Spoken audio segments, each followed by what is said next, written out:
Sur le plateau Equinox Soir, deuxième partie, seul temps du débrief, toujours en compagnie de nos quatre invités. Je commence avec vous, Raphaël Ndougou, 18h sans énergie électrique. Comment vous percevez le problème?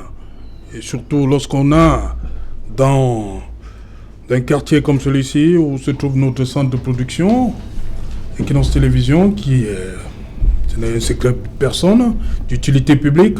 Comment comprendre qu'on puisse rester 18 heures sans énergie électrique?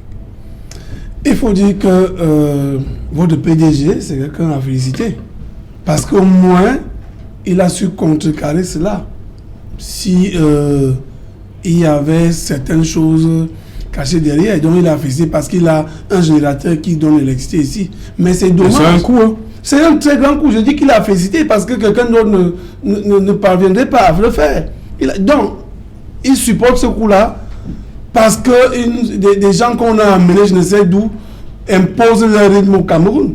Ils ont fait comment pendant la CAN pour essayer de nous donner un peu d'électricité qu'on regarde les matchs, qu'ils utilisent la même recette pour nous donner l'électricité. J'ai passé moi aussi près de 24 heures dans la chaleur du côté de l'hôpital général.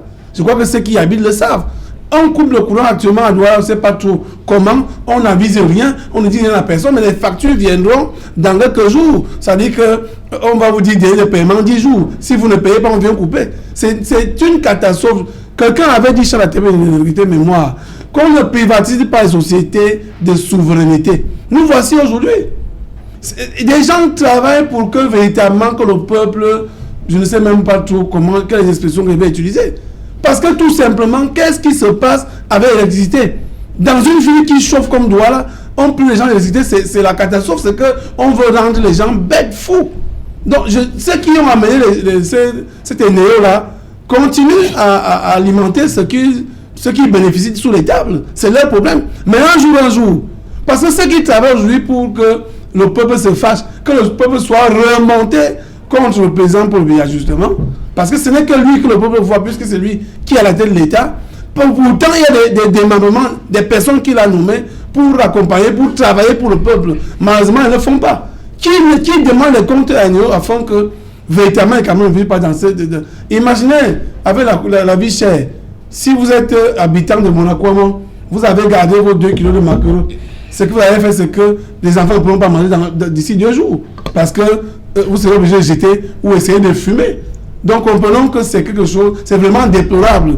Mais nous demandons quand même à ceux qui ont la charge de pouvoir dire à Néo, il faut arrêter ça. Voilà. Bonesta Tamfou, une situation, hein, vous qui, sûrement, ça impacte sur votre quotidien, hein, avocat.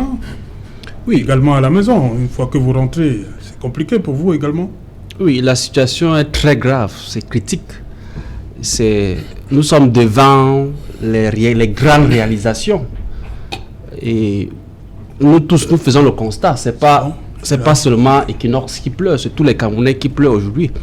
On nous a dit en grande pompe les différents barrages qu'on construisait. Nous tous, nous savons que même pas un a été inauguré par le président de la République. Peut-être on l'a encore berné parce que je ne comprends pas pourquoi est-ce que quand c'était la CAN, même les lumières des rues c'était éclairé, peut-être parce que le président lui-même était là, fixé devant la télé. Bon, une fois que la CAN est passée, aujourd'hui, c'est plus son problème. Donc, on s'arrange maintenant peut-être à revendre l'énergie à d'autres pays voisins.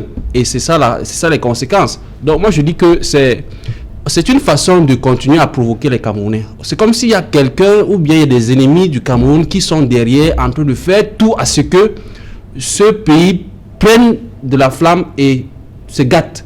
Parce que rien ne peut expliquer, je dis bien rien, que les Camerounais vivent aujourd'hui. L'eau, il n'y a pas. Ça, ce sont les matières premières. L'électricité, il n'y a pas. Le coût de la vie, le coût de vie, le train de vie au marché, ça augmente. Les prix des denrées alimentaires augmentent. Et ça ne dérange pas les Camerounais. Le langage du Camerounais, c'est que on va faire comment. Ce n'est pas le on va faire comment. Il y a quelque chose à faire. Il faut savoir revendiquer ce qui est de droit. On ne peut pas être au 21e siècle et l'électricité devient une commodité de luxe. C'est pas possible. Donc moi je pense que ceux qui ont les commandes et qui ne peuvent pas assumer des responsabilités, vraiment, qu'ils essayent d'épargner les Camerounais. Moi, voilà pourquoi moi je dis toujours, et je veux toujours le dire, moi je veux pas, quand tu regardes Néo, c'est pas facile de s'attaquer, mais moi c'est facile de dire au président de la République que vraiment ça ne va pas. Parce que je sais qu'à son niveau, il a les solutions.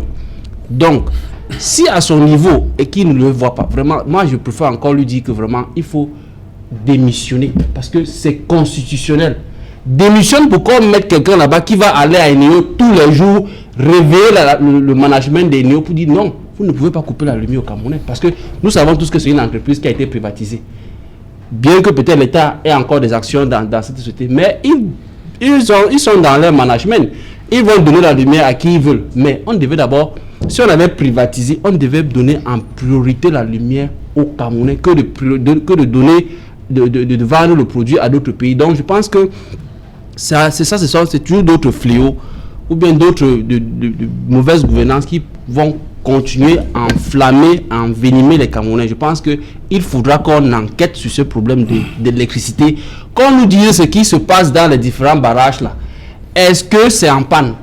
Qu'est-ce qui peut bien expliquer à ce que les Camerounais n'ont pas la lumière après la CAN? Donc il y a quelque chose qui n'est pas clair quelque part.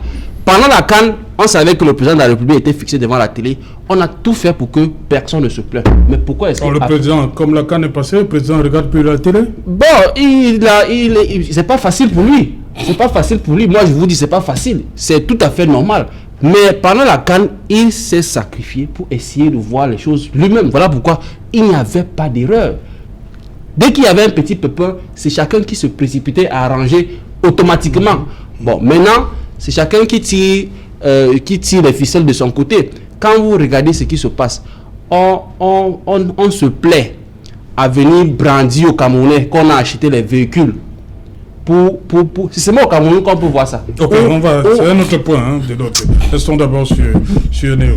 Voilà, vous, Elitema, vous également, vous devez sûrement subir ces coupures-là. D'après CAN, tout le monde, on est tous d'accord que c'est depuis que la CAN s'est achevée que on a ce phénomène qui refait surface. En fait, c'est pas nouveau. Vous avez tout à fait raison, Serge Alain. Que ce soit à domicile ou dans nos bureaux, on le vit au quotidien. Et je dois tout simplement dire que, à l'allure où vont les choses, ce pays se trouve dans un état de déliquescence totale. Si nous prenons depuis 6 ans, la guerre nous a ponctionné suffisamment pour qu'on soit déjà en difficulté. Après, il y a eu le Covid qui s'est amené. Ça nous a affaiblis. Après, on a eu la CAN qui a ponctionné toutes les ressources qu'on pouvait avoir. Le minimum d'énergie qui peut nous permettre au moins de produire, il n'y en a pas. Je crois qu'il est difficile de dire autrement. On est sur le chemin de la décadence. Et il est temps vraiment que des priorités soient prises dans ce pays. Parce qu'on le sait bien. On a besoin de l'éducation, ça ne marche pas. La santé, c'est problématique. La sécurité, c'est grave. L'eau et l'électricité, alors là, je suis tenté de me demander, vivons-nous encore? Ok. Barista, this issue? Le constat est fait comme mon co-panéliste vient de vous dire. Et ça démontre à suffisance que la tête de ces pays ne fonctionne plus. Parce que dans un pays, qu'il y ait un président qui travaille bien, je ne crois pas qu'on devrait passer des jours sans la lumière. Pourtant, nous avons des barrages, nous avons l'eau qui produit l'électricité. Mais comme j'ai dit, c'est un pays on s'en fout. Voilà la vérité, voilà ce qui traduit de l'action de ce gouvernement. Il s'en fout. Dès qu'il peut avoir, s'il peut avoir l'eau chez lui, par le forage, il s'en fout des autres. S'il peut avoir le groupe qui lui donne la lumière, il s'en fout des autres. Est-ce qu'il y a quelqu'un qui est descendu parler avec le directeur général de Eneo? Une société que pour moi, c'est presque... Je ne sais pas. Ils ont échoué. haineux échoue comme l'État, comme le gouvernement camerounais. C'est la vérité. Voilà, merci. On va donc accueillir Dr Dalvaris Goudjou. Bonsoir, docteur. Bonsoir, bienvenue. Docteur Goudjou. Mes copanélistes qui sont avec vous sur le plateau, bonsoir. Téléspectateurs de la chaîne Equinox Télévision et particulièrement de l'émission Equinox Soir. Nous sommes rendus au 8e jour de cette invasion militaire russe en Ukraine et il y a surtout cette déclaration faite ce matin par le ministre, l'inamovible, on va le dire comme ça, parce que ça fait 18 ans, il va faire 18 ans le 9 mars, 18 ans qu'il est aux affaires en tant que ministre des Affaires étrangères, Sergueï Viktorovitch Lavrov. Il a dit ce matin, l'Occident nous écoute, mais ne nous entend pas. Comment comprendre cette sortie de Sergueï Lavrov? Justement, cela est explicable. Vous savez, les deux cultures, que ce soit les deux cultures russes orthodoxes et les cultures occidentales, ont beaucoup de points de divergence. Généralement, dans la culture orthodoxe, pratiquement le monde syllabe, les gens parlent très peu et agissent. Et quand les gens commencent à parler, c'est généralement quand ils se sentent à bout. Et dans ce contexte, on se rend bien compte que tout le monde sait, toute personne sérieuse, objective, c'est que les demandes de la Russie sont objectives. Il y a un certain nombre d'accords avec les Occidentaux, notamment les Américains, de ne pas rapprocher l'OTAN à la frontière de la Russie. Les Américains ont accepté, ils n'ont pas respecté. Il y a des accords de Minsk qui avaient été signés. Les Allemands ont signé, les Français ont signé. Ils n'ont jamais fait les pressions sur les Ukrainiens d'appliquer les accords de Minsk. Et quand ils positionnent les troupes en Ukraine, la Russie se sent menacée, la Russie attire leur attention et ils ne comprennent pas. Et aujourd'hui, la Russie prend les dispositions, vraiment, la guerre est à déplorer pour assurer ce qu'elle estime être son précaré pour pouvoir respirer, car comme je le disais dans certaines émissions tout à l'heure, quand vous avez un missile positionné en Ukraine, particulièrement à l'est de l'Ukraine, non à l'ouest de l'Ukraine, dans l'est de l'URSS de la Russie, en 4-5 minutes, c'est sur Moscou. Quand les Russes sont en train de parler de cela, tout le monde active les sanctions sans se demander sans se poser la question à savoir si est-ce que ce que les Russes demandent est normal. Et aujourd'hui, on est en train de voir les conséquences. Il y a une guerre, il y a des milliers d'Ukrainiens qui sont en train de mourir, il y a des infrastructures du pays qui sont en train d'être détruites. Je crois que Igor Konashenkov faisait encore un bilan hier, plus de 1500 objectifs militaires et infrastructures sont détruits. Le pays est pratiquement en train d'être détruit. Mais même jusqu'à présent, certains Occidentaux font fi de ne pas comprendre, de ne pas se demander est-ce que ce que les Russes disent est logique? Est-ce que les accords que nous avons signés, nous avons respectés? Est-ce que c'est sage que des puissances balistiques nucléaires telles que les États-Unis, telles que la France ou telles que l'Angleterre puissent être en Ukraine à quelques kilomètres de Moscou? Est-ce que ce qu'ils demandent est logique? Bien évidemment, nous pensons clairement que ce que Sergueï Lavrov dit, que les Occidentaux les entendent, mais ne les comprennent pas. Je pense que c'est totalement logique, puisque quand les Occidentaux prennent, par exemple, la décision, au lieu d'une main, ils disent qu'ils sont en train de faciliter les négociations, de l'autre main, ils disent qu'ils débloquent 450 millions d'euros pour pouvoir financer la guerre, envoyer des armes. On se demande, mais vous ne pouvez pas vouloir la paix et envoyer plutôt les armes. Donc, c'est extrêmement paradoxal et nous pensons que, sans que se tromper, le ministre russe des Affaires étrangères a parfaitement raison. Voilà, on va parler de ce bilan. L'armée, la Russie a dévoilé hier le premier bilan de cette première semaine d'invasion. Il parle de 498 morts et 1597 blessés dans les rangs de son armée. Oui. Oui, justement, oui, c'était le général de division Konashenkov qui faisait ce bilan-là. Et justement, cela est quand même explicable. Vous savez, dans un premier temps, la Russie, dans sa stratégie, vraiment, évite au maximum de toucher les civils. Alors que les bataillons Azov qui sont proches des nazis, généralement positionnent leur artillerie près des résidences, utilisant les populations comme un bouclier humain, ce qui peut causer vraiment du tort aux éléments russes. C'est vrai que la pause de 24 heures a quand même permis à l'état-major russe de rechanger totalement la stratégie, puisqu'on ne faut pas oublier qu'il y a les chasseurs, les B-52 américains, ce sont les chasseurs, ce sont les avions stratégiques, à frappe stratégique, dont les Russes étaient contraints aussi de préparer les Antonov 22, qui sont aussi les chasseurs stratégiques. Dans ce sens-là, moi, je pense que les Russes sont en train de changer les stratégies. Ils sont en train d'implémenter, tout le monde a pu le remarquer, la stratégie Anaconda qui asphyxie sa bête. C'est-à-dire, asphyxie sa bête, empêche que la bête soit alimentée. D'abord par le sang qui ne va plus au cerveau, ensuite par l'air qui ne va plus au poumon, et graduellement, ça permet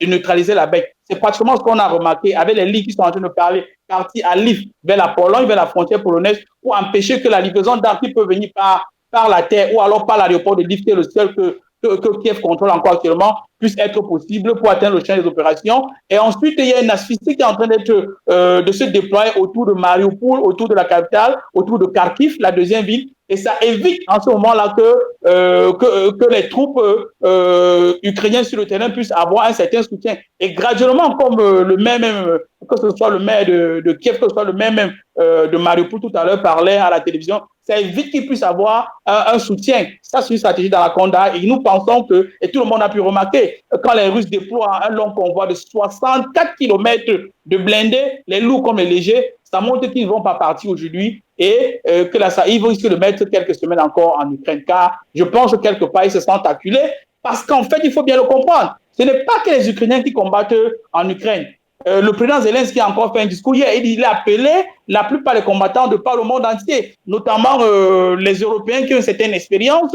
Et notamment, il a dit qu'il y a 16 000 mercenaires qui sont attendus. C'est la stratégie qu'on a appliquée en Ukraine, c'est-à-dire faire venir les mercenaires de par le monde entier et les former et les envoyer au combat. Ce qui montre que la Russie aujourd'hui est en train de faire face, pas seulement à l'armée ukrainienne, mais aux puissances de l'OTAN qui sont là officieusement, ils ne peuvent pas avouer ça officiellement, puisque officiellement ils ne sont pas là, et ça rend la tâche un peu plus difficile. Mais comme le colonel Vladimir Poutine a dit tout à l'heure avec le président Macron quand ils ont parlé, les objectifs qu'il a fixés à l'armée vont être atteints, que ce soit par la voie diplomatique, par les négociations qui se déroulent à Gomel, à la frontière biélorusse-polonaise, ou par la force militaire si le haut commandement ukrainien n'accepte pas les conditions qu'il a fixées, qui sont claires. Il dit la première condition, l'Ukraine doit reconnaître le caractère russe de la Crimée. Deuxième condition, il faudrait désignifier, c'est-à-dire neutraliser les groupes néo-nazis Azov. Et troisième condition, l'Ukraine doit être neutre car elle ne peut pas tolérer qu'une nation qui est voisine directe à elle puisse être dans le camp de l'OTAN. C'est accepter qu'on puisse entreposer sur le territoire ukrainien le matériel militaire nucléaire, comme on l'a fait en Allemagne, comme c'est fait en Italie, comme c'est fait en Turquie et comme c'est fait même en Corée du Sud, très proche de la Corée du Nord, et la frontière russe n'est pas loin de là. Après la Corée du Nord, vous avez Vladivostok, dans l'extrême orient russe. Donc, dans un système comme celui-là, voilà les conditions du colonel Vladimir Poutine. Et comme ils sont en train d'aller, je crains beaucoup, mais j'aurais aimé que la guerre s'arrête très rapidement. Docteur Goudjou, vous parlez de ces personnes-là qui ont décidé de combattre avec les Ukrainiens. Aux côtés des Ukrainiens, nous avons justement notre compatriote Aurélien Etoke, que vous avez suivi dans cette émission lundi dernier. Si la régie peut nous mettre sa photo, Aurélien Etoke. Voilà, si on peut avoir son visage à l'écran.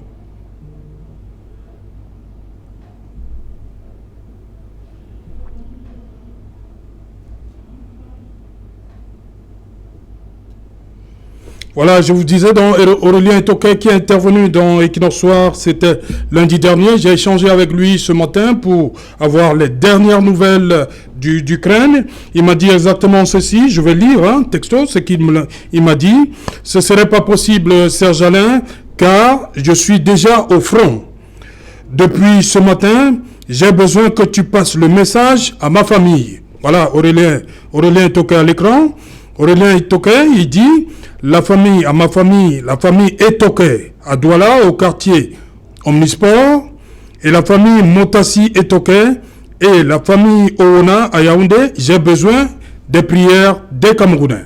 Voilà Aurélien Etoke à l'écran, qui a décidé de combattre aux côtés des Ukrainiens depuis ce matin, il est au front. Voilà. Une réaction, Dr Ngoudjou?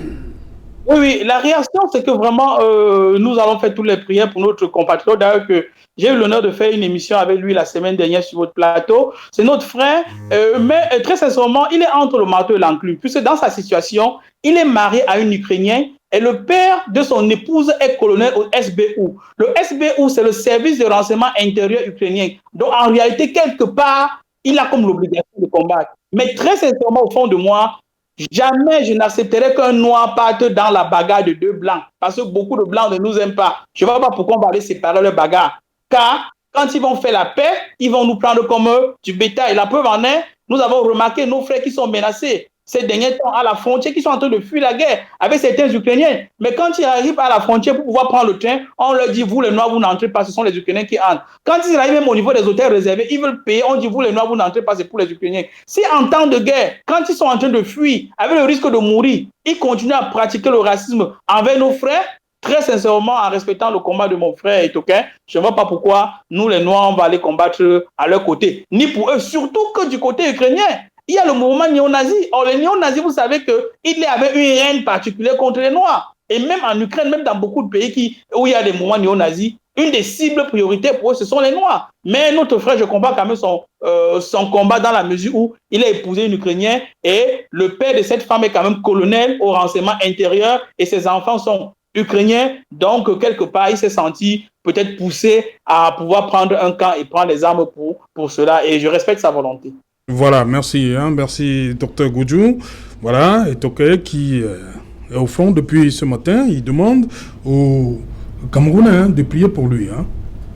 Barista? He took a decision to go. As he rightly said, I don't think I will go and take such a risk to fight for Ukrainians when they are showing, they're doing a lot of discrimination between blacks and their citizens. Well, it's his decision. If he has chosen to go, I think he thought properly, he had a good reflection to do that, but me, I will not do that. Voilà, il dit, je vais reprendre, la famille Etoké à Douala au quartier Omnisport, la famille Motassé Etoké et la famille Owona à Yaoundé. Il dit, j'ai besoin des prières des Camerounais. Aurélien Etoké, ce matin. Barista? Well, he's an adult. You see, though his situation, at least when you look at his situation, but if it was me, I will not, because me, I'm not that kind of person. I cannot take that kind of risk. I don't see why I should be fighting a war of Pourquoi il est marié à une Ukrainienne? Yes, but it doesn't mean that if you are married to a Ukrainian, you cannot. When war comes, it's survival of the fittest. I will not go and. L'une des premières mesures prises par Volodymyr Zelensky, le président ukrainien, c'était cette mobilisation générale. Ceux qui ont entre 18 et 60 ans ne devaient pas quitter le pays. No, war is not a child's play, because when the bullet goes out, it's to kill, and for no reason, there is nobody there who will accept that I want to die. Nice. Even those military people who are going to who go they want to become military, I think their first mission is not because they want to die. Il y a près de 200 Nigérians qui sont en train d'aller au combat. No, if it is me, I will not. No, I cannot. Vous combattez pas. No, votre combat c'est où? No. Everybody has a strategy to fight. Me, for example, I choose to talk. Les plateaux de télévision. And to write. No, not yet. This is not where to. If I want to fight, I write. Mm-hmm. I express myself. Okay. I argue in court, and that's how I fight.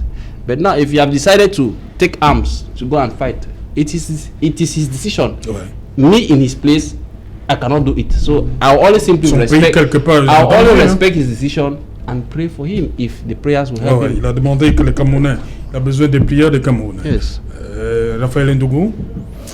C'est la prière qu'on fait dire, si on prie pour lui, que quelque chose ne lui arrive pas. Je lui ai demandé s'il était militaire quand même. Parce que comme son beau-père est colonel, là il est obligé à cause de...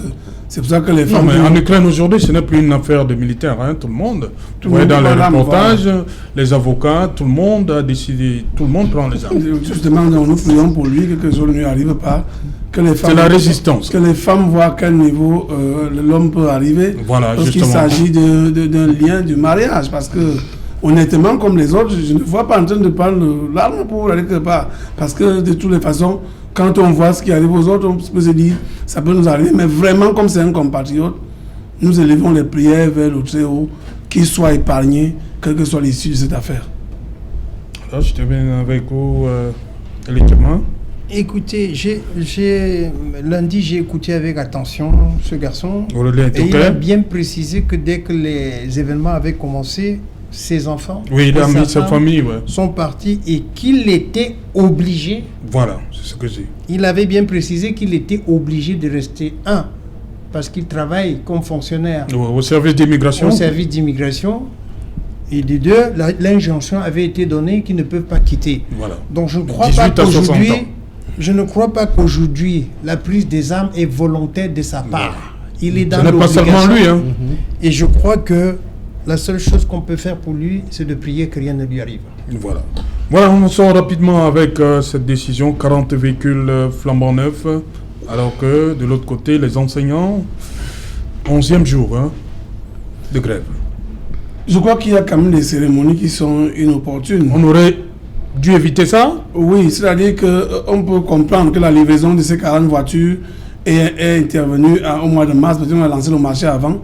Mais au regard de la situation sociale, parlant par exemple de la grève des enseignants, on peut se dire que ça peut créer encore une psychose, évidemment. Parce que vous avez beau expliquer aux Camerounais que non, peut-être la querelle du alors. Celui qui a gagné le marché, l'adjudicateur, a peut-être plus de temps pour livrer, personne ne va comprendre. On aurait donc dû d'abord sursoir le temps de régler le problème des enseignants. Parce que quand on est ministre de l'administration territoriale... Ou bien est-ce qu'on pouvait ne pas faire sans attirer les caméras et tout ça?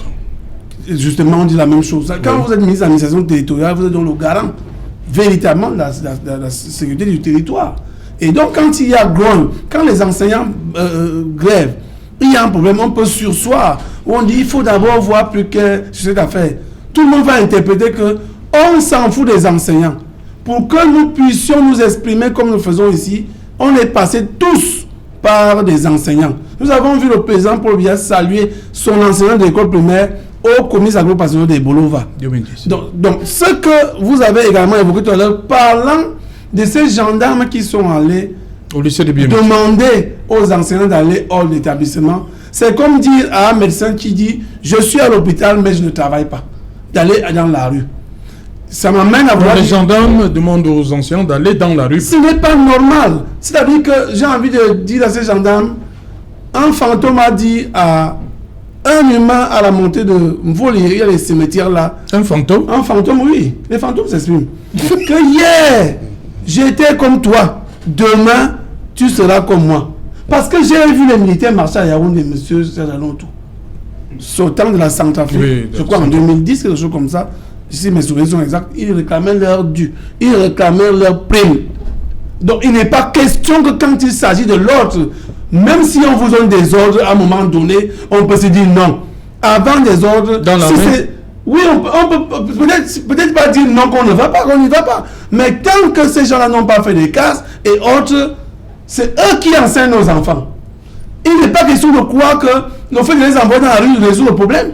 C'est d'aller à la source pour dire quel est le problème de ces gens. Cherchons à résoudre ces problèmes-là au lieu de chercher. Moi, je crois même que certains enseignants même sont lâches. Parce que dans notre pays ici, à un moment donné, quand il s'agit de tel, on dit que tant que ça ne me concerne pas, je m'en fous. On dit souvent aussi au quartier, quand la barbe du voisin fait quoi? Bulle, commence à verser sur ta part. Parce que ça peut aussi t'arriver. Les enseignants qui parlent aujourd'hui, vous croyez qu'ils aiment déranger ce pays? Et pourquoi ne pas trouver donc des solutions? Le sujet dont on a traité aujourd'hui, la grève était partie des enseignants et des avocats. Donc il ne faut pas que les gens prennent toujours ce qu'on appelle, utilisent leur pouvoir pour essayer d'influencer les autres pendant que les gens pleurent. On parle de la vie chère, on parle de tout ce que nous parlons, mais les gens continuent à influencer, à intimider. J'ai lu là qu'un proviseur a intimidé les enseignants. Ouais. N'est-il pas enseignant lui-même? Quelle est cette histoire? Quand les gens se plaignent, ils sont sortis des écoles. Vous croyez que quand quelqu'un a son simple CAPIEM et que vous aussi, vous avez peut-être votre CPE, vous avez plus même en termes de salaire que lui, vous croyez que c'est parce que il veut vivre cette vie-là? Non, il faut que les gens soient sérieux. À un moment donné, il faut que dans ce pays, qu'on tienne compte des autres. La situation sociale n'est pas très bonne. Les revendications sont tous azimuts. La vie est tellement chère. Nous venons de parler des néo. Tout cela, il faut que les gens s'asseyent pour régler ces problèmes. Puisque le président a nommé ces ministres-là, mes chers ministres, régler les problèmes. Et éviter que Barista continue de parler du président, alors que vous êtes les personnes qui doivent travailler pour que le président soit tranquille là où il est. Barista, c'est quand même paradoxal. On a vu à Yaoundé, on demande aux enseignants d'aller plutôt dans la rue, et dans une autre région, on dit que si on trouve un enseignant dans la rue, les conducteurs de moto disent que si on croise un enseignant dans la rue, on va lui faire la peau. Comment comprendre ça? It's really very difficult to understand. Very, very difficult. I don't know if they want to send the teachers on the street because they want to beat them or how. I don't understand. I think, you see, a society like us that touches already on the teachers, I think we are moving to the moth already. I don't see, we are losing all the values. I don't understand how before being a gendarme, you definitely sat on a seat and somebody taught you. So meaning that the profession of teacher, that's not even something that we should even play with. Immediately something start boiling from that respectable core. The government needs to do something, because even the president of the republic went to a classroom, was taught by a teacher. So it is inadmissible and incomprehensible that you instead take lessons from soldiers to tell you that go to the street, or motorbike riders who tell you that no, if they see any teacher on the street, they'll beat them. Those motorbikes today who are holding that kind of statement, their children are the ones that are going to those schools. So who will teach their children if they beat those teachers? All these people who are in high offices today, their children are outside, waiting to sit in those big schools that we have. So instead, those motorbikes, what they should do is they should follow up with the governor to make sure that he resolve the problem of those teachers, rather than manipulating them and using them to instead rally or turn against the teachers. No, I think we should be. It's as if Cameroon is losing all its senses. Nothing can explain. It's as if we are. I don't understand, because today we are living another crisis. We are living an Anglophone crisis because of teachers. Or maybe those who are in command today want to create again another crisis. Probably that's what they are planning to. But it's already the burden is already too much on Cameroonians. They should also feel pity for Cameroonians. Resolve this problem as it is just starting. Stop portraying. It's only in Cameroon that you see that people claim to be big when they have a car. In other countries like Denmark, people use bikes. Even those administrators can use those means to go and work. They cannot prioritize giving administrators expensive cars when we have teachers who are just revendicating their salary. Okay. So which one is important? We should try to give a scale of preference to our problems. And today, when you want to direct the government or tell the government that this is where you have to go, they'll start telling you that you are anti-patriotic. You don't like Cameroon. Who don't like Cameroon at this? Who is not loving Cameroon at this stage? Okay. There are those people who are forcing the teachers not to teach. Ok. Donc, Héritiement, rapidement, on sort de l'émission. Votre mot de la fin. Serge Alain, avec les enseignants, il s'agit des salaires impayés. Nous avons tous des devoirs envers l'État dans ce pays, mais on a des droits. Il ne s'agit pas d'une réclamation, s'il vous plaît. Des gens ont travaillé pendant des années et des mois. Et je crois que dans ce cas-là, tout débat qu'on fait, parce qu'on nous a habitués dans ce pays à prendre des positions par rapport à l'État ou par rapport à la situation où on se trouve. Je crois que le cas des enseignants fait très mal, et j'aurais souhaité, parce que depuis qu'on en parle, on n'a pas une sortie officielle, claire, qui puisse faire baisser au moins la tension, parce qu'on aurait pu dire, bon, écoutez, dans les brefs délais, voici, on prend une situation en attendant que... Ça, ce n'est pas fait. Tout sorti de la réunion ils ont dit qu'ils vont ils vont résoudre les problèmes, ordre de priorité. Mais ça encore, c'est un vœu pieux. Oui. Il faut des données concrètes qui puissent apaiser. Tout à l'heure, on a vu des voitures coûtant des millions qui sont montrées. Ça, c'est encore une erreur de communication qui peut blesser. On aurait pu tout simplement aller distribuer en catimini les voitures. Ce que j'ai dit. Parce qu'en réalité, c'est un budget qui a été déjà prévu dans le budget du fonctionnement de l'État et qui allait vers la magistrature. Non, pardon, pas vers les magistrats. C'est pour ça, non, les voitures. Les sous-préfets. Les sous-préfets. Alors, on aurait pu tout simplement éviter de mettre de l'huile sur le feu. Alors, au moment où une partie, et ce n'est pas n'importe quelle partie de notre population souffre, parce que lorsqu'on parle d'un État, premièrement, c'est l'éducation. Après, c'est la santé. Et après, La sécurité. on parle de la sécurité. Si on montre de manière aussi médiatique quelque chose, ça traduit la priorité qu'un État donne par rapport à ses choix. Voilà, Barista, Well, la fin. you know, I'm not surprised when we have a funny government because there was no need to come in public to give those vehicles when teachers are reivindicating for their rights. It is an act of stupidity, as I usually say. We have ministers who don't think properly before they react. What was the essence of coming to give those cars in public? Was it to show that the president is doing so much, or what message was he trying to pass? They should pay the teachers their money, and so it makes no sense to think that those will be having cars to move around while teachers they go without pay, without salaries. It was a very bad strategy. Voilà. Merci Barista. Merci à vous également, Barista Tamfou. Thank you. Voilà. Merci à vous, Elie Tcheba. Merci Serge. Merci, Raphaël Ndougou. Merci, c'est là. Voilà, madame, monsieur, nous sommes arrivés au terme de ce numéro Equinoxois. Le dernier, c'est demain, vendredi, à partir de 19h. Bonsoir et Koumdoum.